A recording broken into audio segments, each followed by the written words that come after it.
Hey guys, and welcome back to the channel. Today on this Redline vlog style video, I've got the newest member of the Volkswagen SUV family. That's right, that is the 2020 Volkswagen Atlas Cross Sport. Now the last time I drove this thing, I was in Vancouver. It was about earlier this year, right before the pandemic started. And as you can see, this is an SEL with the R-Line Sport Appearance Package, designed to be a competitor to things like the Ford Edge, a Jeep Grand Cherokee, a Honda Passport, the upcoming Toyota Venza. It essentially takes the very successful three-row Atlas and shortens it, creating a two-row version, and kind of gives it a coupified look to kind of make it resemble like an Audi Q8 or a Lamborghini Urus. So the big question I want to answer is the new Atlas Cross Sport the perfect family vehicle for today's modern family? That's what we're here to find out.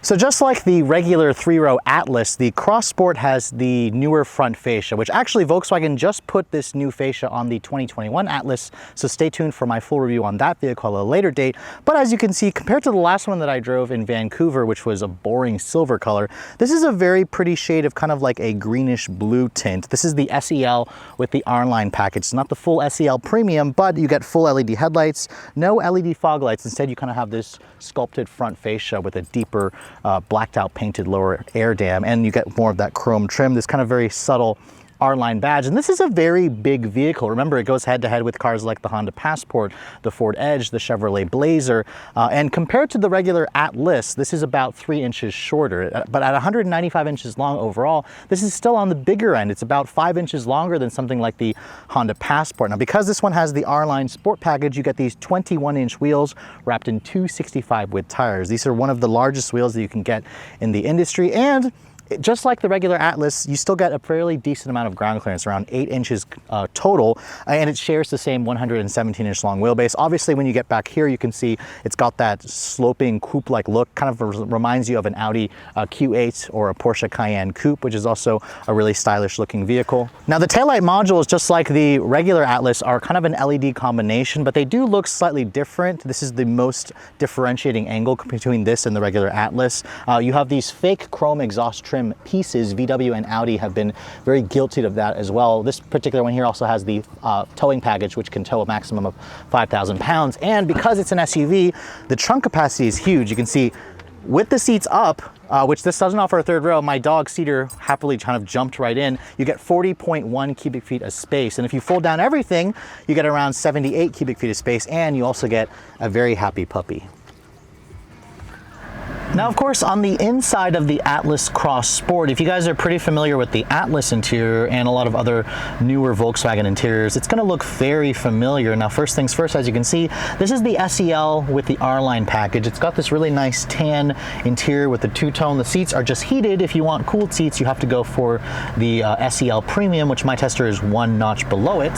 Shutting the door, it has a relatively solid thunk that you associate with other German cars, and this interior, at a glance, looks fairly nice. However, if I'm going to be honest here, VW really needs to do something about the design of their interiors. They just don't really have that wow factor that they used to have a few years ago. I mean, sure, you've got the digital cockpit display over here, which is very close to what you find in a lot of Audis with their virtual cockpit.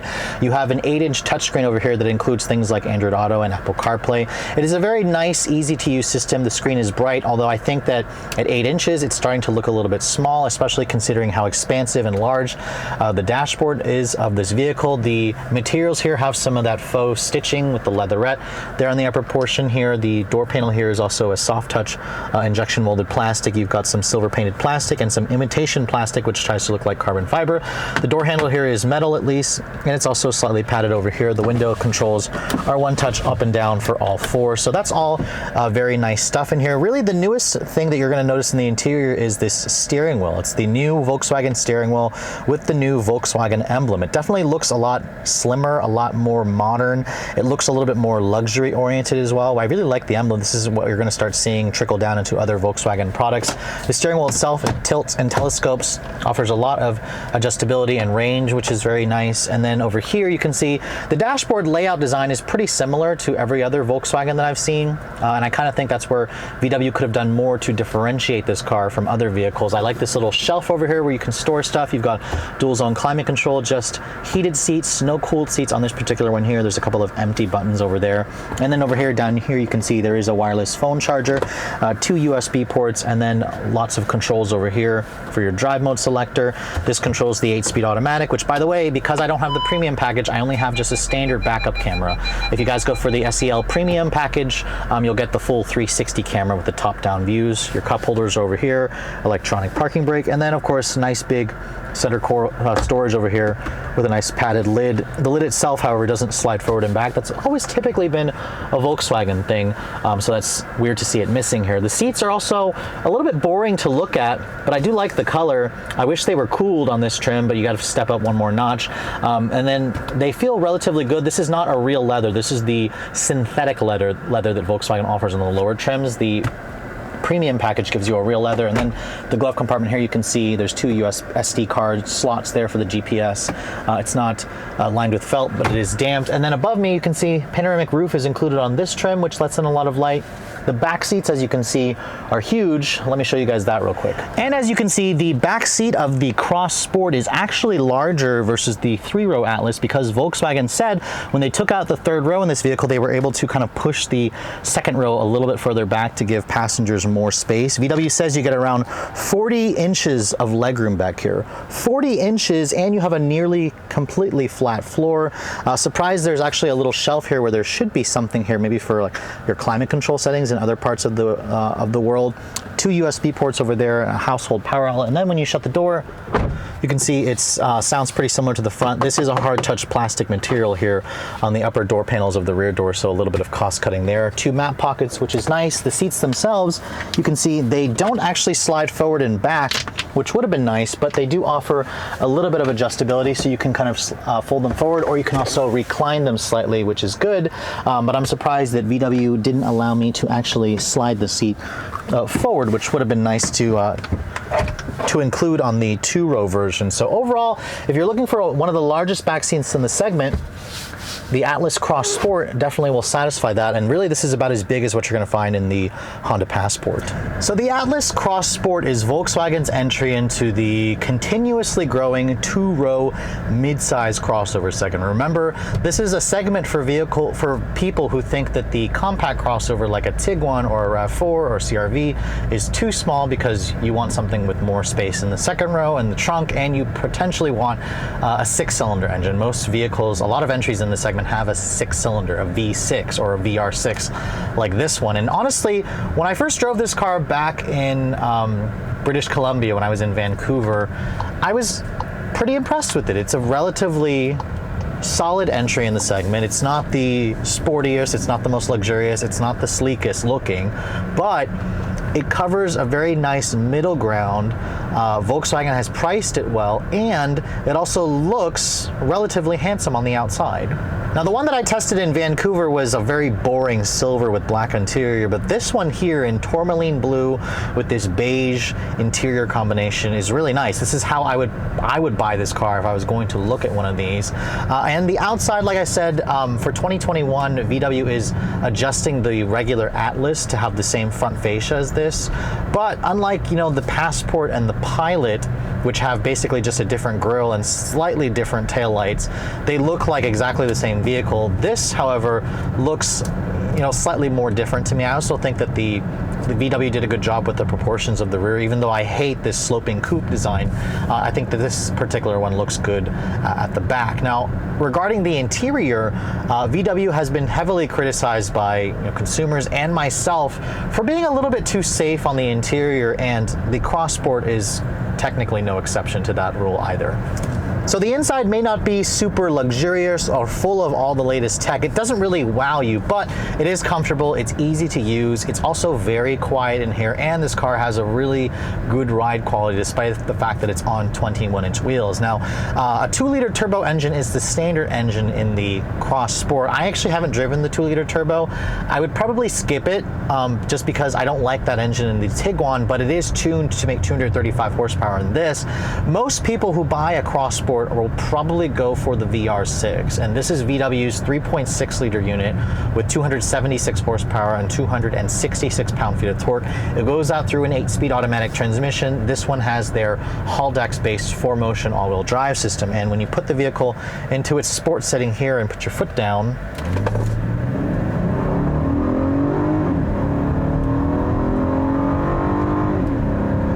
this definitely has the grunt that I'm expecting for a vehicle that's in the mid-size crossover segment. I mean, the Tiguan, which is pretty big for a compact car, is just ridiculously sluggish with the 2-liter. This 3.6 has a very nice snarl to it. It's very smooth, it's very refined. It's not the quickest in the segment. Cars like the Honda Passport will be faster, the Subaru Outback Turbo will be faster, the Chevrolet Blazer with its 3.6 is faster. This feels pretty comparable to the last Grand Cherokee with the 3.6 liter Pentastar engine that I drove. I also like that this has a traditional stepped automatic, so for those of you who hate CVTs, this is going to be a really nice option for you.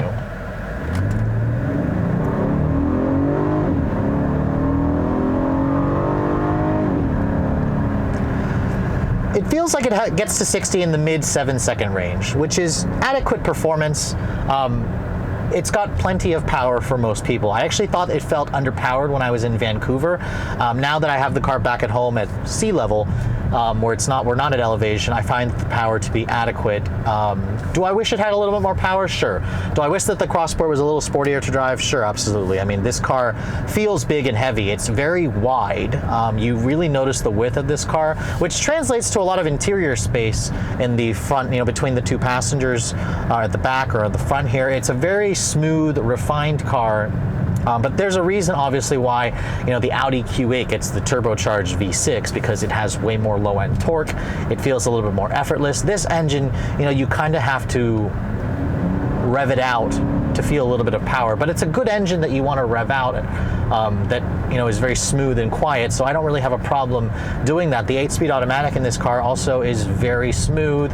It shifts perfectly fine. It's very competitive with the segment. It's not one of the best transmissions in the business, but it's a transmission that will just kind of fade into the background as you drive this thing daily. So I think that's really important when you're talking about a daily driver. Really, the Crossport is so middle of the road, just good at everything, that I have trouble finding faults with this thing. I mean, sure, I could complain about it being boring to drive. I can complain about the interior not having that wow factor, but really, Volkswagen knows their target audience with this thing, and for the people who are looking for a family car that has way more space than most of the competition, this is going to do very nicely in that regard.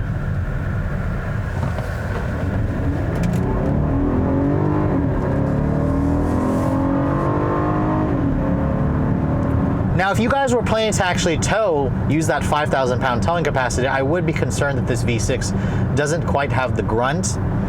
But like I said, for most everyday usages, you get it up to highway speeds. It has a very soft, controlled ride quality. It's very quiet in here. This would be a really excellent road trip car, just from the sheer amount of space that it has. Really, where I think VW needs to work on is the fuel efficiency for this engine. It is rated at 16 in the city and 22 on the highway, which in my week's worth of testing, I have been averaging around 17 mpg, which is not great. On the highway, I did get this up to about 23 mpg, so it will do a little bit better than the actual EPA numbers, which seems a little bit conservative to me. But with the turbocharged engines that everyone's going to in the competition set, VW does need to work on the fuel economy and make this thing better. It is a product of the fact that this is a heavy car. This weighs, a little over 4,500 pounds, so it is pretty heavy. And it feels heavy when you're driving it, but that heft translates into, a feeling of safety, a feeling of quality. So I think there's a reason why VW did that. So overall, if you like the way the Atlas drives, this drives the same way. It doesn't feel any smaller to me or any sportier. But it's just as every bit as comfortable, it's just as quiet, it's every bit as smooth, and it's also different. You don't see, that many of these on the road like you would see at an Edge or in Grand Cherokee. And let's be honest here, I don't really particularly like the way the current Edge drives. I also don't really like the way the Grand Cherokee drives with the V6. You got to go for the V8 if you want the Grand Cherokee. And then there's the Passport, of course, which I think the Passport has a transmission that I don't love. The 9-speed auto is not good. And then, of course, the Nissan Murano is another option, which the Murano is a very smooth driving car, but a lot of you hate the CVT in it. I also am not fans of the looks of the current generation. So the Cross Sport definitely has enough high points in here to warrant a look if you guys are looking for something like this size. So the 2020 Volkswagen Atlas Cross Sport may not be the sportiest vehicle in the segment to drive. That's not its mission of this car. You can't deny how ridiculously practical the Atlas Cross Sport is. Just like the 3-row Atlas, the Cross Sport offers a lot of space in the second row, in the cargo area, and the front seats because it's the same width and rides on the same wheelbase. It being 3 inches shorter does give this car a slightly different look. In fact, unlike the Honda Passport, which always constantly reminds you that it's a Pilot, the Cross Sport definitely has a unique look at the rear. Now, of course, the front will remind you of the regular 3-row Atlas, but I think that VW did a good job with making this thing look a little bit more standoutish, especially the R-Line package that gives you the 21-inch wheels, this tourmaline blue exterior color, and just the sloping rear roofline of the rear area. It reminds me a lot of the Lamborghini Urus and the Audi Q8, and keep in mind, this is about half the price of something like the Audi Q8. Now, of course, the Cross Sport isn't perfect. I wish that the interior looked a little bit more special to kind of match the premium look on the outside. And I also think that this one here at $46,000 should be the fully loaded version. I don't like how I have to go to a premium package to get things like the real leather and the ventilated seats, which will push the price a little over $50,000. But this car starts at around $31,550, which is about $1,000 more versus the 3-row Atlas. It represents a good deal, and it's going to be less expensive versus cars like the Jeep Grand Cherokee and the Ford Edge. But keep in mind that the Hyundai Santa Fe and Subaru Outback, which are smaller vehicles, will be less expensive versus this fully loaded Atlas. But with all that said, I hope you guys have enjoyed my full overview on this 2020 Atlas Cross Sport with the 6-cylinder engine. If you're also looking to see the latest cars I'm testing, be sure to follow me on Instagram at redline_reviews, like us on Facebook, and as always, guys, please keep subscribing to the Redline Reviews YouTube channel for all the latest reviews. Thank you so much for watching. I'll catch you all in the next video.